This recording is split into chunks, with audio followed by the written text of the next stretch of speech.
There are fighters who win titles, and then there are fighters who build legends. Carl Froch didn't walk into boxing with the finesse of a stylist or the flash of a superstar. He walked in with grit, a granite chin, and a stubborn refusal to ever back down. His career wasn't defined by perfection, but by war, the kind of battles that test a man's spirit long before they test his skill. And when you trace the arc of his journey, the story of Carl Froch becomes the story of 7 unforgettable nights. 7 fights that shaped his legacy, his identity, and his place in boxing history.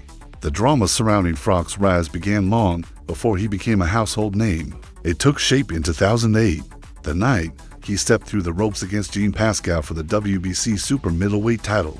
What followed wasn't just a fight, it was a collision of wills. Froch fought with a fractured rib, absorbing shot after shot as if pain were nothing more than a suggestion. Pascal matched him blow for blow, but Froch refused to blink. For 12 brutal rounds, the two men traded leather without ever taking a backward step. That night, Froch didn't just win a belt. He announced to the world that he was a fighter cut from an older, harder cloth dot than came to war with Jermaine Taylor. A fight that felt like destiny refusing to choose a side until the final seconds.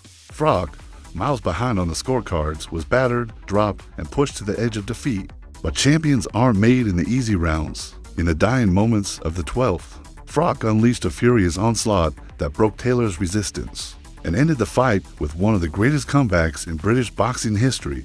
It wasn't technique that saved him, it was refusal, resilience, and a kind of inner fire that only lights up in crisis.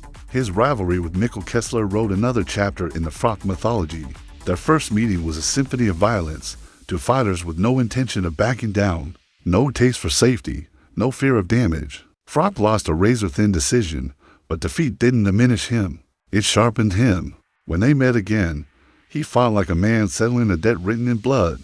Their rematch was a masterclass in controlled aggression. Froch boxed, brawled, and finally broke Kessler's rhythm, proving that the best vengeance isn't anger, it's evolution. But if Froch had one night that transcended the sport, one moment that turned him from fighter to folklore, it came against George Groves. Their first fight became one of the most controversial finishes in British boxing. Groves dropping Froch early, dominating the first half, only for Froch to claw back with a late surge before the referee intervened. Fans debated, critics raged, and the boxing world demanded clarity. What they didn't realize was that this controversy was just the spark. The real storm was still coming. The rematch at Wembley Stadium wasn't just a fight. It was an event that shook the sport minus 80,000 fans, the biggest British boxing crowd in history at the time, all waiting to see whether the veteran still had one more war left in him. And Froch delivered the kind of any fighters dream of. In the 8th round, he uncorked a right hand so perfect, so clean, it became immortal the moment Groves hit the canvas. That knockout wasn't just victory, it was closure, redemption, and the final exclamation mark on a career built on defiance. Through Andrew Ward, Arthur Abraham, Lucian Butte, and so many others, Froch built a resume full of turmoil, triumph, and unforgettable nights. But it was the Butte fight that revealed something deeper, not just Froch's toughness, but his refusal to let doubt define him. Written off by critics, facing an undefeated champion, Froch dismantled Butte with a relentless assault that ended in a thunderous stoppage. The crowd, the critics, the division, they all saw the same thing. Carl Froch was not just surviving in big fights, he was thriving in them.